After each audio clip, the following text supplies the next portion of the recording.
श्री कृष्ण गोविंद हरे मुरारी, हे नाथ नारायण वासुदेव।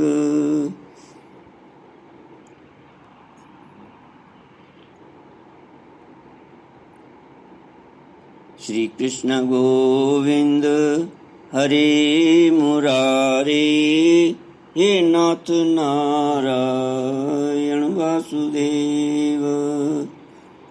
ओम नमो भगवते वासुदेवाय।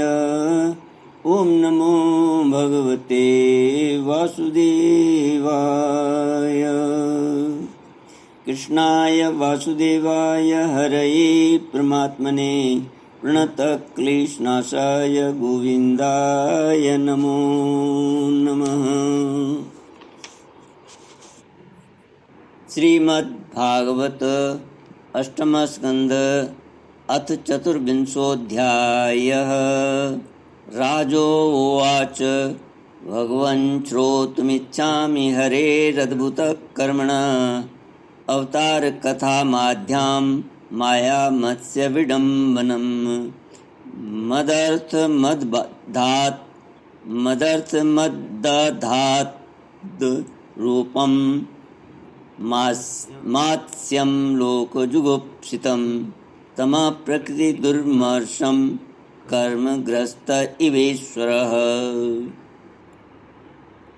श्रीमद्भागवत अष्टम स्कंद अथ चतुर्विंशोऽध्यायः। राजोवाच भगवन् श्रोतुमिच्छामि हरेरद्भुतकर्मणः अवतार कथा माध्यां माया मत्स्य विडम्बनम्। मदर्थ मदधाद रूपं वात्स्यं लोकजुगुप्सितम् तमा प्रकृति दुर्मर्षम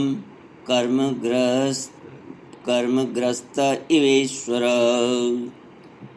भगवान के मत्स्य अवतार की कथा। राजा परीक्षित ने पूछा, भगवान के कर्म बड़े अद्भुत हैं। उन्होंने एक बार अपनी योग माया से मत्स्यावतार धारण करके बड़ी सुंदर लीला की थी।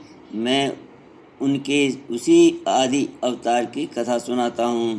भगवान मत्स्योनि एक तो यूं ही लोक निंदित है, दूसरे तमोगुणी और असह्य परतंत्रता से युक्त भी है। सर्वशक्तिमान होने पर भी भगवान ने कर्म बंधन में बंधे हुए जीव की तरह यह मत्स्य का रूप क्यों धारण किया। भगवान महात्माओं के कीर्तनीय भगवान का चरित्र समस्त प्राणियों को दुख देने वाला है। आप कृपा करके उनकी वह सब लीला ग्रहण करें। सामने सब लीला हमारे आप कृपा करके उनकी यह सब लीला हमारे सामने पूर्ण रूप से वर्णन कीजिए। सूत जी कहते हैं, सौनकादि ऋषियों, जब राजा परीक्षित ने भगवान श्री सुखदेव जी से यह प्रश्न किया, तब उन्होंने विष्णु भगवान का वह चरित्र जो उन्होंने मत्स्यावतार धारण करके किया था वर्णन किया।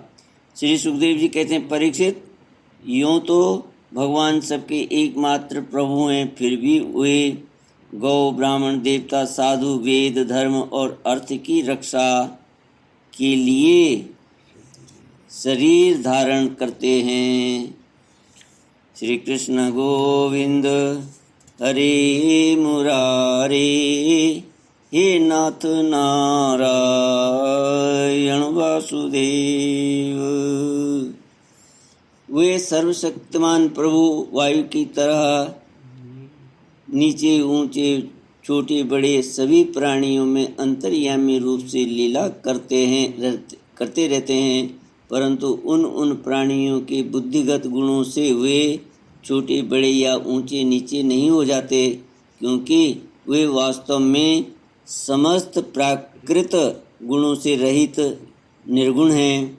परीक्षित, पिछले कल्प के अंत में ब्रह्मा जी के सो जाने से ब्रह्मा जी के सो जाने के कारण ब्राह्म नामक नैमित्तिक प्रलय हुआ था। उस समय भूर लोक आदि सारे लोग समुद्र में डूब गए थे। प्रलय काल आ जाने के कारण ब्रह्मा जी को नींद आ रही थी, वे सोना चाहते थे। उसी समय वेद उनके मुख से निकल पड़े और उनके पास ही रहने वाले हयग्रीव नामक बलि दैत्य ने उन्हें योग बल से चुरा लिया। सर्वशक्तिमान भगवान श्री हरि ने दानवराज हयग्रीव की यह चेष्टा जान ली, इसलिए उन्होंने मत्स्यावतार ग्रहण किया।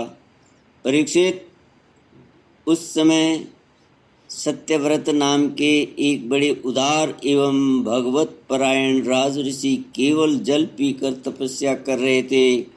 वहीं सत्यव्रत वर्तमान महाकल्प में विवस्वान सूर्य के पुत्र श्राद्ध देव के नाम से विख्यात हुए और उन्हें भगवान ने वैवस्वत मनु बना दिया। एक दिन में वे राजऋषि कृतमाला नदी में जल से तर्पण कर रहे थे।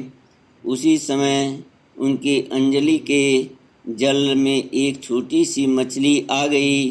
परीक्षित, द्रविड़ देश के राजा सत्यव्रत ने अपनी अंजलि में आई हुई मछली को जल के साथ ही फिर से नदी में डाल दिया। उस मछली ने बड़ी करुणा के साथ परम दयालु राजा सत्यव्रत से कहा, राजन, आप बड़े दीन दयालु हैं। आप जानते ही हैं कि जल में रहने वाले जंतु अपनी जाति वालों को भी खा डालते हैं। मैं उनके भय से अत्यंत व्याकुल हो रही हूँ। आप मुझे फिर इसी नदी के जल में क्यों छोड़ रहे हैं? राजा सत्यव्रत को इस बात का पता नहीं था कि स्वयं भगवान मुझ पर प्रसन्न होकर कृपा करने के लिए मछली के रूप में पधारे हैं। इसलिए उन्होंने उस मछली की रक्षा का मन ही मन संकल्प किया। राजा सत्यव्रत ने उस मछली की अत्यंत दीनता से भरी बात सुनकर बड़ी दया से उसे अपने पात्र के जल में रख लिया और अपने आश्रम पर चले आए। आश्रम पर लाने के बाद एक रात में ही वह मछली उस कमंडलू में इतनी बढ़ गई कि उसमें उसके लिए स्थान ही न रहा।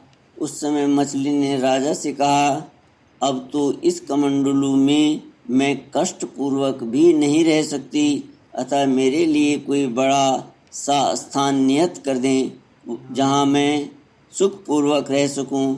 राजा सत्यव्रत ने मछली को कमंडलू से निकालकर एक बहुत बड़े पानी के मटके में रख दिया, परंतु वहाँ डालने पर वह मछली 2 ही घड़ी में 3 हाथ बढ़ गई। फिर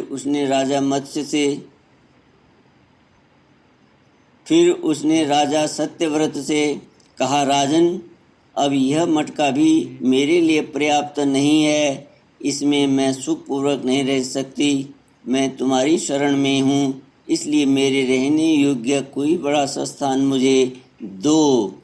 परीक्षित, सत्यव्रत ने वहाँ से उस मछली को उठाकर एक सरोवर में डाल दिया, परंतु वह थोड़ी ही देर में इतनी बढ़ गई कि उसने एक महामत्स्य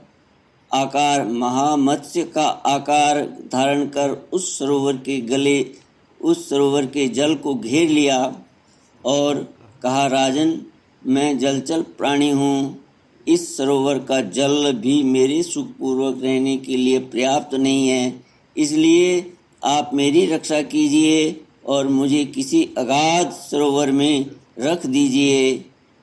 मत्स्य भगवान के इस प्रकार कहने पर वे एक एक करके उन्हें कई अटूट जल वाले सरोवरों में ले गए, परंतु जितना वह बड़ा सरोवर होता उतने ही बड़े वे बन जाते।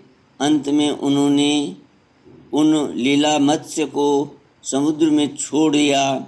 समुद्र में डालते समय मत्स्य भगवान ने सत्यव्रत से कहा, वीर, समुद्र में बड़े बड़े बली मगर आते रहते हैं, वे मुझे खा जाएंगे, इसलिए आप मुझे समुद्र के जल में मत छोड़िए। श्री कृष्ण गोविंद हरे मुरारे, हे नाथ नारायण वासुदेव। मत्स्य भगवान की यह मधुर वाणी सुनकर राजा सत्यव्रत मोह मुग्ध हो गए। उन्होंने कहा, मत्स्य का रूप धारण करके मुझे मोहित करने वाले आप कौन हैं? आपने एक ही दिन में 400 कोस के विस्तार का सरोवर घेर लिया। आज तक ऐसी शक्ति रखने वाला जलचर जीव तो न मैंने कभी देखा था और न सुना ही था। अवश्य ही आप साक्षात सर्वशक्तिमान, सर्वांतर्यामी, अविनाशी श्री हरि हैं। जीवों पर अनुग्रह करने के लिए ही आपने जलचर का रूप धारण किया। पुरुषोत्तम, आप जगत की उत्पत्ति, स्थिति और प्रलय के स्वामी हैं। आपको मैं नमस्कार करता हूँ। प्रभु, हम शरणागत भक्तों के लिए आप ही आत्मा और आश्रय हैं। यद्यपि आपके सभी लीलावतार प्राणियों के अभ्युदय के लिए ही होते हैं, तथापि मैं यह जानना चाहता हूँ कि आपने यह रूप किस उद्देश्य से ग्रहण किया है। कमल नयन प्रभु, जैसे देह आदि अनात्म पदार्थों में अपनेपन का अभिमान करने वाले संसारी पुरुषों का आश्रय व्यर्थ होता है, उस समय आपके चरणों की शरण तो व्यर्थ हो नहीं सकती, क्योंकि आप सबके अहेतुक प्रेमी, परम प्रियतम और आत्मा हैं। आपने इस समय जो रूप धारण करके हमें दर्शन दिया है, वह बड़ा ही अद्भुत है। श्री कृष्ण गोविंद हरे मुरारे, हे नाथ नारायण वासुदेव। ओम पूर्णमद पूर्णमिदं पूर्णात् पूर्णमुदच्यते पूर्णस्य पूर्णमादाय पूर्णमेवावशिष्यते। ओम शांति शांति शांतिः। हरि ओम। श्री गुरुभ्यो नमः। हरि ओम।